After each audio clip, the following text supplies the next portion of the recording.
Hindi short hand की practice dictation 80 शब्द प्रति मिनट गति से डिक्टेशन 5 सेकंड में शुरू होगी।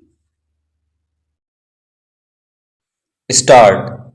बिहार में विधानसभा चुनावों की घोषणा हो चुकी है, लेकिन अब भी मतदाता सूची से जुड़े सवालों के संतोषजनक जवाब सामने नहीं आ सके हैं।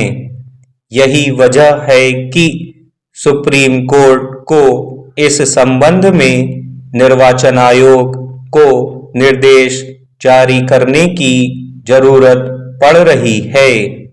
हालांकि अदालत की ओर से दिए गए निर्देश आयोग के अपने दायित्व में शामिल होने चाहिए थे।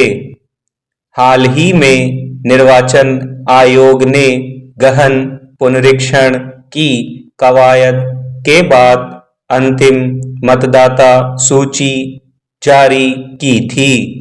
अब उसमें बाहर किए गए मतदाताओं की संख्या और उनके अधिकारों को लेकर फिर से सवाल उठे हैं।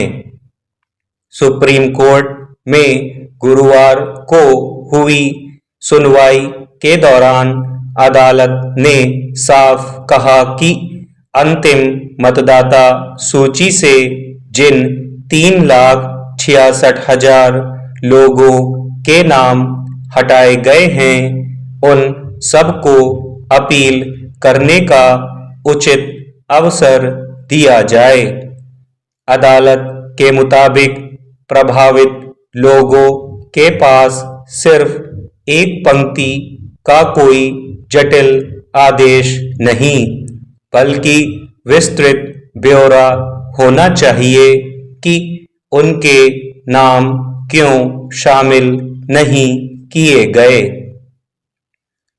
देश में बहुत सारे लोगों के लिए सरकारी आदेशों की जटिल भाषा समझना कोई आसान काम नहीं है। सिर्फ इस वजह से कितने लोग अपने वाजिब और कानूनी अधिकारों से वंचित हो जाते हैं, यह शोध का विषय है।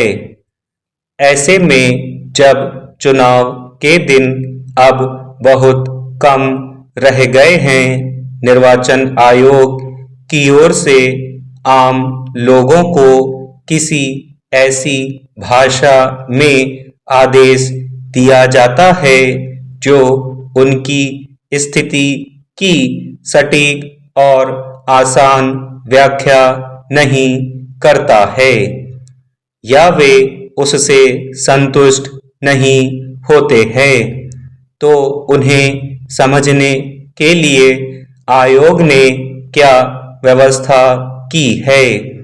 यूं भी अगर किसी व्यक्ति को यह जानकारी नहीं है कि उसका नाम मतदाता सूची से क्यों हटाया गया, तो इस मसले का हल नहीं निकल सकता।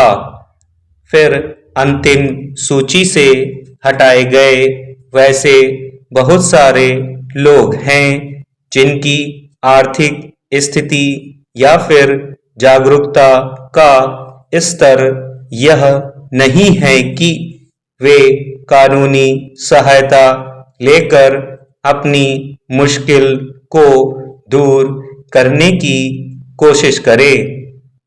शायद इसी को ध्यान में रखते हुए शीर्ष अदालत ने बिहार राज्य विधिक सेवा प्राधिकरण से अपने जिला स्तरीय निकायों को यह निर्देश जारी करने को कहा कि वे मतदाता सूची से बाहर किए गए सभी मतदाताओं को निर्वाचन आयोग में अपील दायर करने के लिए मुफ्त कानूनी सहायता करें। विडंबना यह है कि मतदाता सूची में सिर्फ पात्र और वैध मतदाताओं का नाम बने रहने की जिस कवायद को पूरी तरह विवाद रहित होना चाहिए था। स्टॉप।